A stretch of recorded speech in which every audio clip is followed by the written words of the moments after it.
Hello, hello.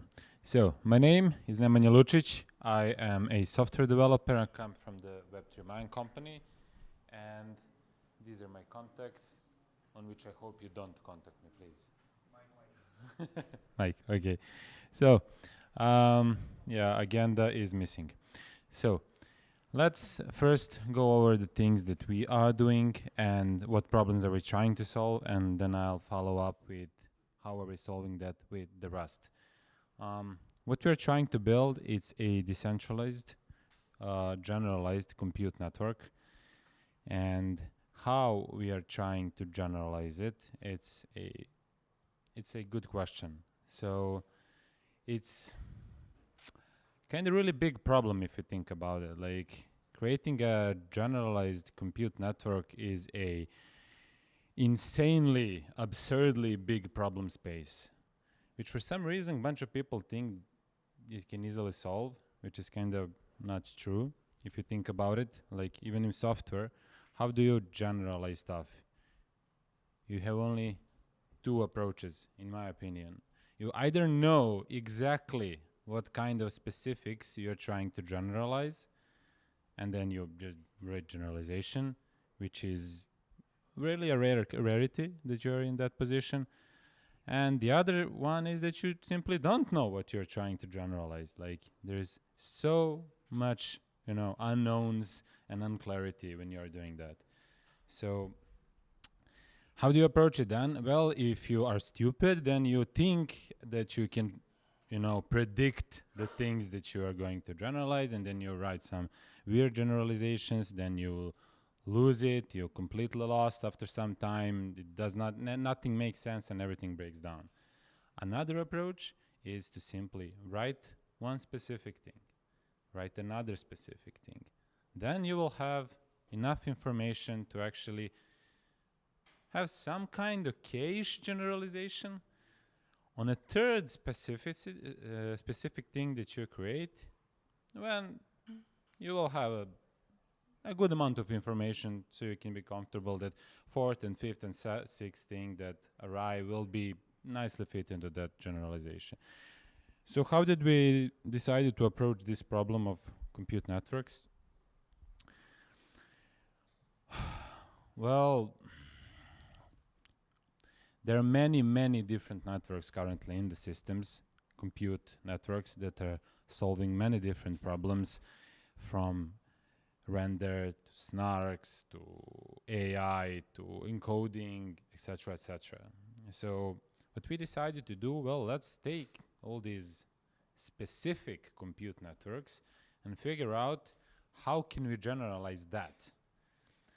And the second part, how also we want to approach that, is that we want to acquire all of the planet's resources and just, give access to all of these networks to actually use them. And that's often the problem with specific networks. They usually cannot find enough resources or enough demand. So the second part, I'm not going to talk about it, but you can maybe hear it on some other discussion or another talk that is targeted to these kind of problems. But I am going to focus on how are we going to create a layer that other compute networks can use to actually live in the same, abstraction layer. And to do that, we need to create some nice, intuitive, and hopefully error-resistant way to describe arbitrary complex workloads. So idea is that every compute network, whatever it does, it is able to describe their units of work. So let's call them jobs. And if they can describe their jobs, then they can arrange them in arbitrary compute workflows.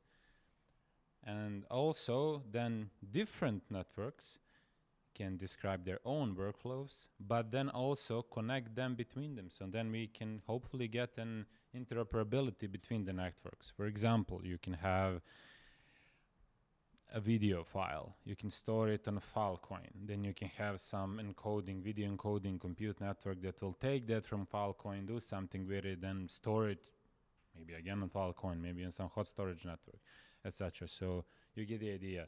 Have a layer where we can describe different workloads that different networks can execute and essentially be able to do all kinds of magical stuff. Then we will just be limited by,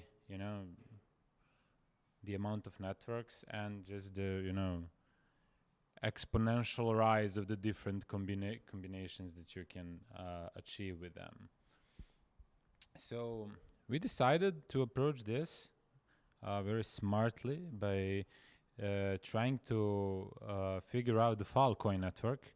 Even though it's a storage network, it's very ironic that it's actually the most complex compute network that I ever seen. There are a crazy amount of compute workload that needs to happen in order for you to actually store stuff there. So, for example, to store a data, any kind of data, you first need to create some sector of 32 gigabytes. Then you need to create another 11 blobs of 32 gigabytes. Then you need to create some Merkle tree on top of all 11 of these blobs. Then create another Merkle tree on the last blob. Then sample a bunch of, data from these trees and the last blob. Use the last blob as something that you will store on the network. And then everything you sampled, pack it into Snark and push it on the chain. And voila, you have proven that you have a sector. And these steps, it's really compute intensive. And not only that it's compute intensive, it's really, you need to describe it in some way. It's not just one unit of work that needs to happen. As you see, there are multiple different steps. So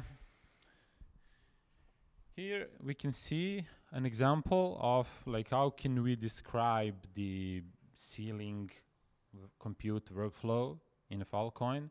It has some step. You just draw some randomness from the chain. Then you generate something called stack depth robust graph. That's the thing with 11 blobs of 32 gigabytes. Then you generate Merkle trees. Then you draw another randomness. Then you sample everything. Then you pack it into Snark. Now, if you look at this, what this actually is, for those who are interested in these topics, which I am really, that is essentially a pipeline.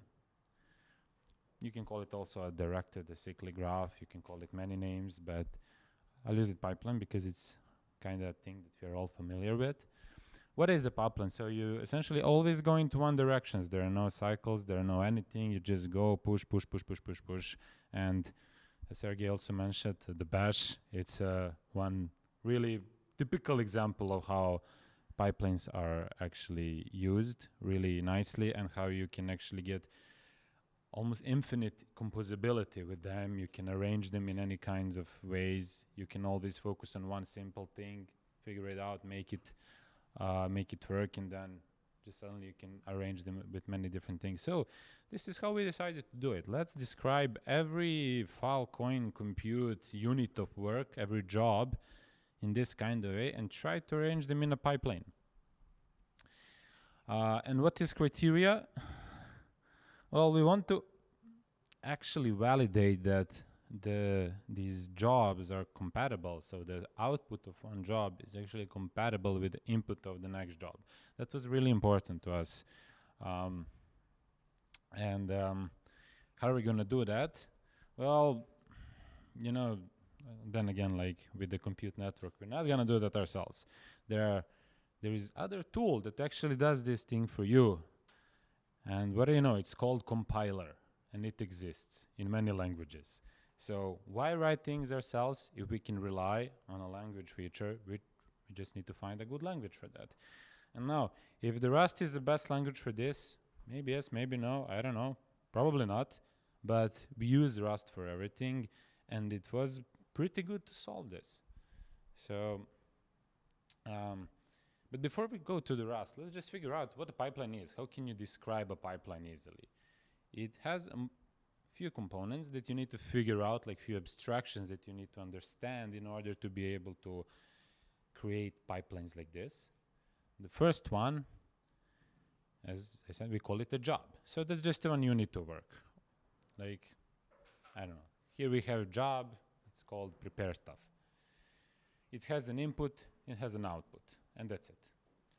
Then you have a pipe. What is pipe? Well, pipe is two jobs that are connected. We have output of one job going to the input. That is pipe. Easy.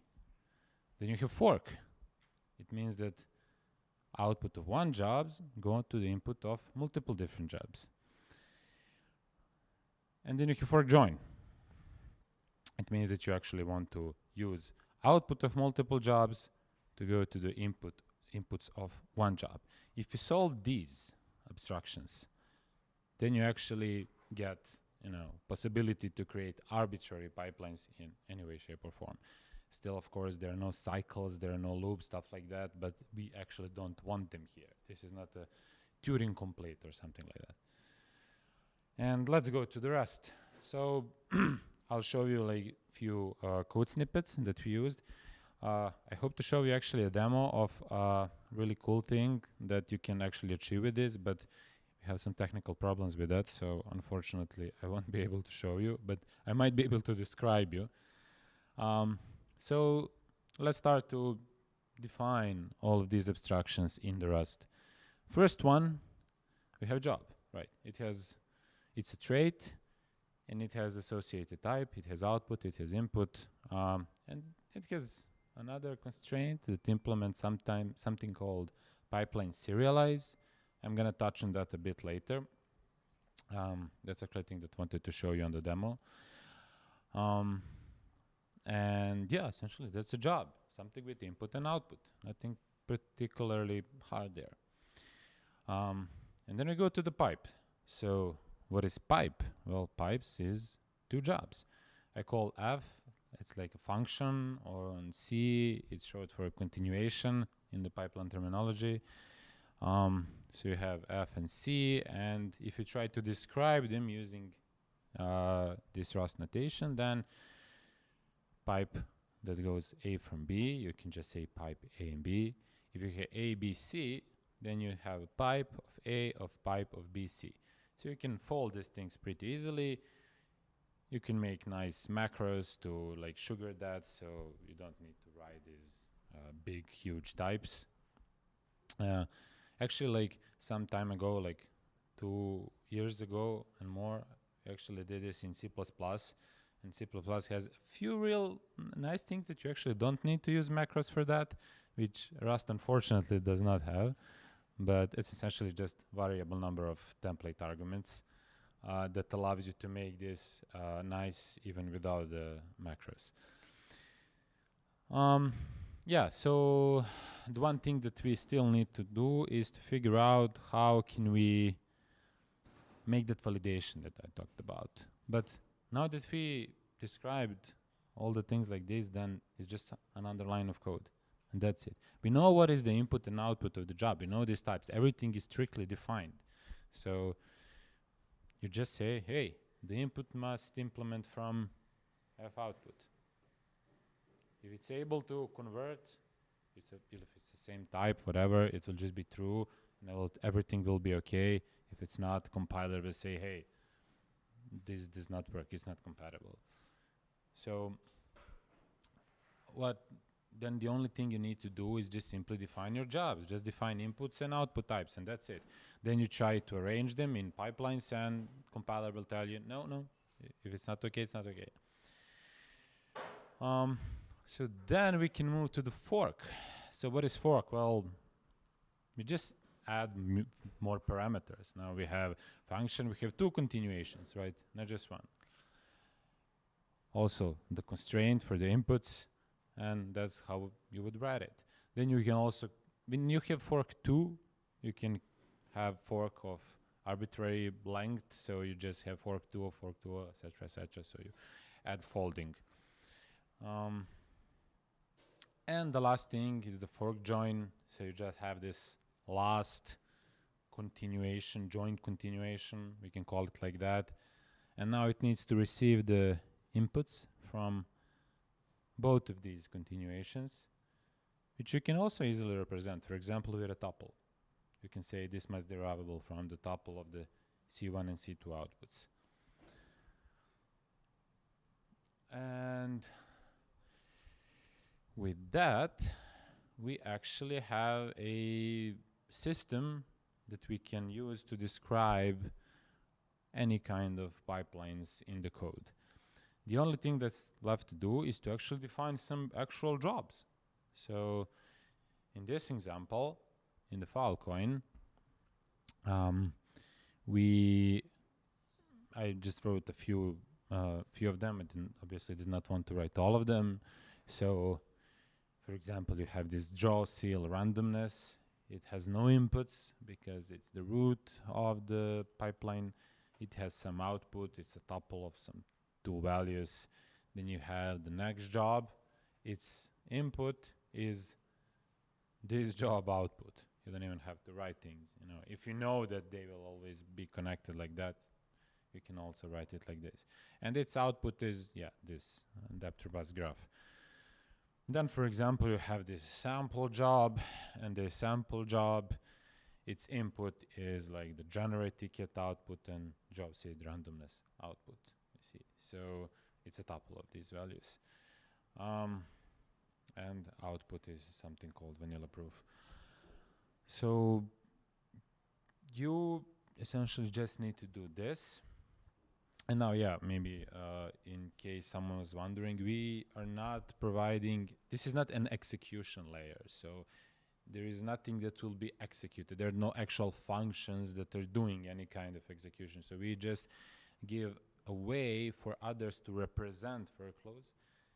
How that actually works in like the real world is that someone will like ask query for some kind of workload, like someone who can actually execute, I don't know, like these 2 steps.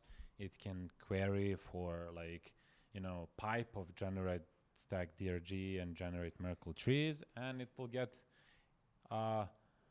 some amount of pipes like this that already have this input ready. So only jobs that are already executed here, you will get the ones that follow that have the output ready. And then it's actually on the one who requested these jobs to execute them and give the output, send the output there. And then the output will be like a part of this edge. So like there are many other problems there that we are not solving. Like, for example, how can you verify that the output is correct, which we don't solve. We just rely on the networks to solve that problem themselves.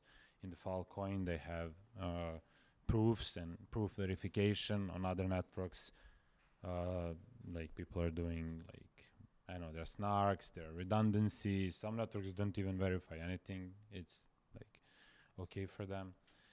But anyway, like, this is how would you describe your jobs. And then when you want to actually like describe the workflows, then you can say, for example, these 2 jobs, you can say it's a pipe of these 2. It has some static parameters. It can have arbitrary number of static parameters. These are just field of this. I did not write it here because of the needed space, but I left 3 dots. So this, you would place some fields, whatever. You can specify them. These are static. These are not inputs or outputs. Or you can make it a little bit nicer with the macro and just, specify it like this. If you want to make it with 3 pipes, then you can make a pipe of Gantt stack DRG. Continuation is also a pipe. It generate Merkle trees, and continuation is the 3rd job. Or you can make a pipeline macro to make it nicer and just write them down, because this is obviously easier to look at. And this is, for example, how would it look to have a whole workflow. Draw seal randomness, you have fork join. Then on one side you have pipeline of these 3 jobs. Then on the other side we're just forwarding, so you see there's nothing here that's It's again another kind of job, just forward something. And you have sample and you have generate snark. So this is how would you describe this workflow. And just like that, you get validation because you are actually, exploiting the features of the compiler of the Rust type system, and which solves a bunch of problems for us, and it's pretty nice. So yeah, the last part I wanted to show you, but I'm gonna talk briefly about it without the actual images. The cool thing with this is like you can do many things with this because everything is strictly defined. And for example, you can create a generic serialization of the pipelines.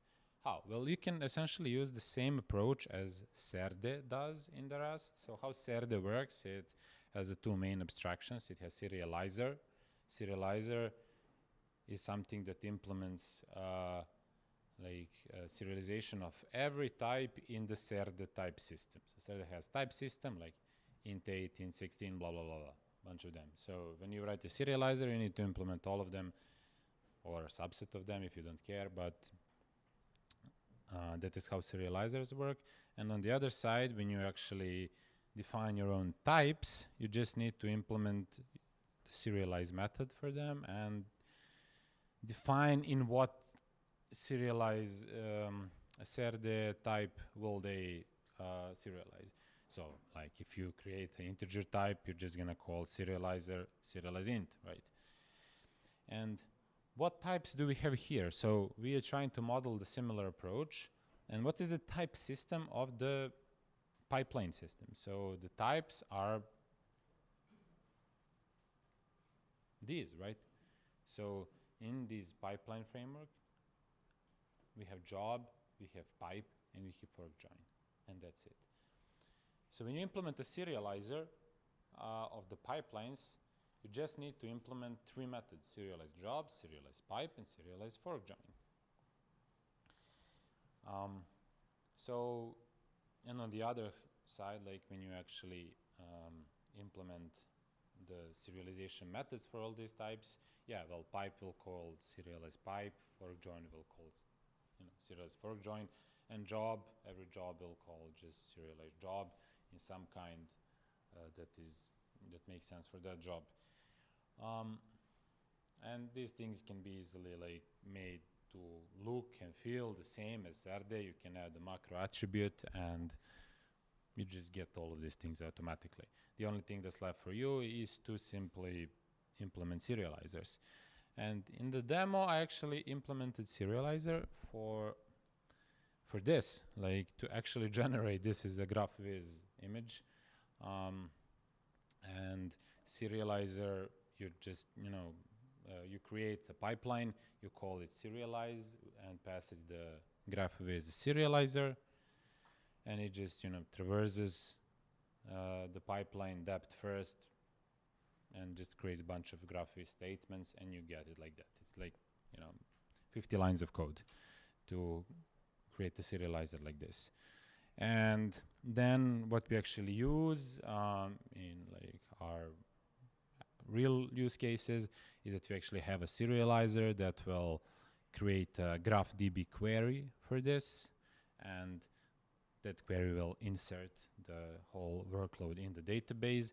Then we also have a serializer that will create a select query from the GraphDB that you can specify. For example, you can say, I request pipeline of these three jobs, and it will return you from the database some number of these three jobs that are able to execute. And everything is always strictly defined. Like when you say request this pipeline, you actually use the generic parameters. You say pipe of this, and that's it. And then we have a deserializer that will actually deserialize the stuff that it got from the database into the actual type. So yeah, you generally just followed some way that Rust type system works and Rust serialization works, try to play around with it and figure out how to use it in our use case, and then we got this. And now at the end, like obviously other like networks will have their own ways that they want to actually like integrate.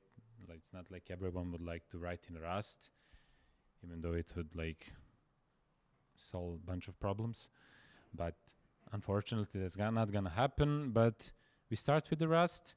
We have a serialization layer that can serialize into some form that everyone will be okay with. That can be the main language. That can be maybe YAML or whatever, like whatever people like to write in. And that is, but as long as we keep the core and the way we think about these things in the Rust and strictly defined types, then the actual SDK or language or whatever for others to use will be just a derivative of this model. And yeah, that's essentially everything I have to say that I think it's interesting to say. So thank you very much. If you have any questions, we have 4 minutes. 2 minutes. 3. Yeah. So all of these, like the graphs, it's stated during like their constants. Would you say like all the information is known at compile time? Yes. So like, have you tried like experimenting with like correctness of like the formulations by like I don't know using? So I feel like what you're trying to do is like use the compiler to like draw the like figure out the structure, but then could you do? I wonder how far you can go to do analysis at compile time as well, because all of this is like statically, known. Yeah. Well, I don't know. Probably a lot. This is like as far as we got with our own experiments and what we achieved. But I guess there are many different things that we can do with it. Yeah, because